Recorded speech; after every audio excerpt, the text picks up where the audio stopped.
Greetings and welcome back to Haftarot, the weekly video cast in which we take a look at the upcoming week's Haftarah, try to understand the basic message of the Haftarah, and see how it ties in with that week's Kriyat Torah.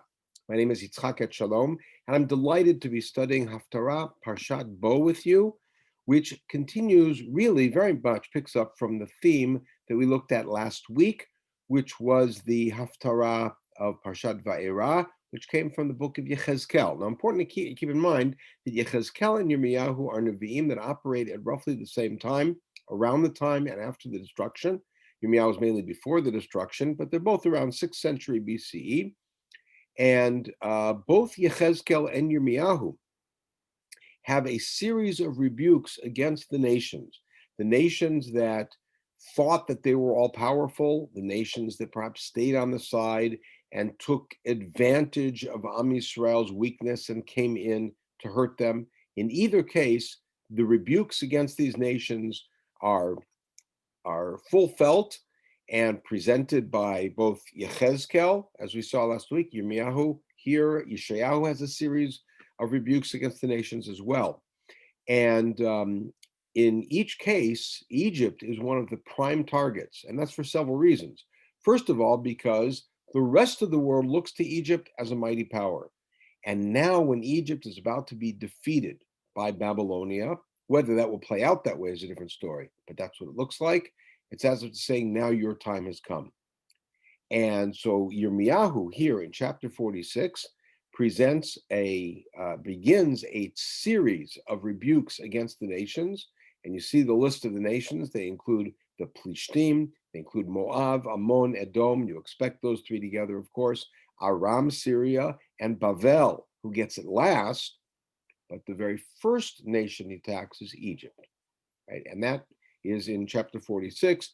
The presentation of the whole pieces, Ayasher Hayad Dvar Adonai Yirmiyahu Hanavi al Hagoyim, and then it picks up with a specific rebuke against Egypt. Now, keep in mind that the entire drama of Yetziat Mitzrayim, the adversarial confrontations between Moshe Rabbeinu and Paro, were about one thing: who is in charge? Is it Paro or is it Hashem?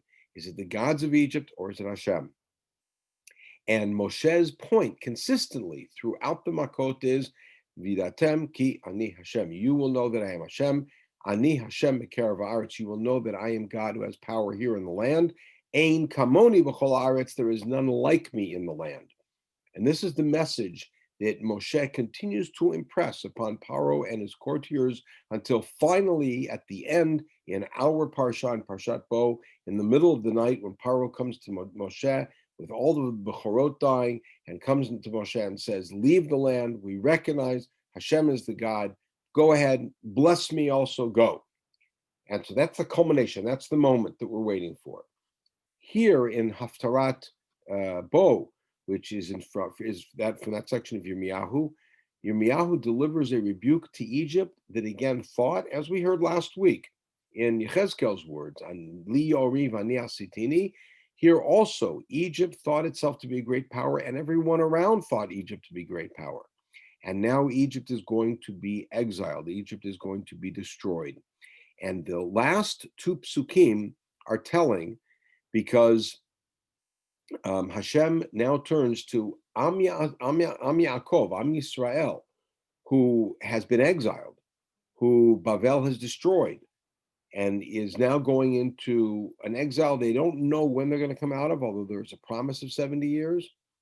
And Hashem then turns to them and says as follows, Pasuk Chav Zayin, V'ata al tira avdi Yaakov v'al techat Yisrael. Do not be afraid, do not fear Yisrael. I will save you from a great distance. I will save your children from the land of their captivity. Yaakov will return and will sit quietly, and nobody will frighten him in his land, which from the perspective of the people at this time is a fantastical image, an unbelievable, an incredible image. Ata al tira avdi Yaakov nu'um Adonai. And Yirmiyahu repeats them, and this echoes Yirmiyahu's words earlier to Rachel, where he also repeats the consolation to Rachel. Here it's the consolation to Yaakov and Rachel. Ata al tira avdi Yaakov ne'um Adonai ki itcha ani. I am with you. Ki asech chala b'chol hagoyim asher idachticha shama. I am going to ultimately wipe out all of the nations where I exiled you to. But you I will not wipe out. I will afflict you in judgment, meaning I will punish you, I'll rehabilitate you, but I will not wipe you out. And I will not cleanse you. I'm not going to give you a clean bill without you going through the punishment, but I promise you at the end you're going to survive. And that's the message that Yirmiyahu delivers to the people. It's a message that is intended for Egypt, but Egypt's not listening. And Yirmiyahu's really not talking to Egypt. He's talking to the people, telling them this is what Hashem is saying to the Egyptians, whether they're listening or not. But you need to hear the message. And you need to understand that Egypt was a power, they're gone. Bavel is a power, they'll be gone. Ashur was a power way back, they're gone. But you're here forever, because ultimately the power is not in might, in military might, in political might, in territory. The power is in Hashem. And therefore, we are here forever. And that is the promise, Al Tira Avdi Yaakov. Everyone should have a wonderful, safe, and healthy Shabbat.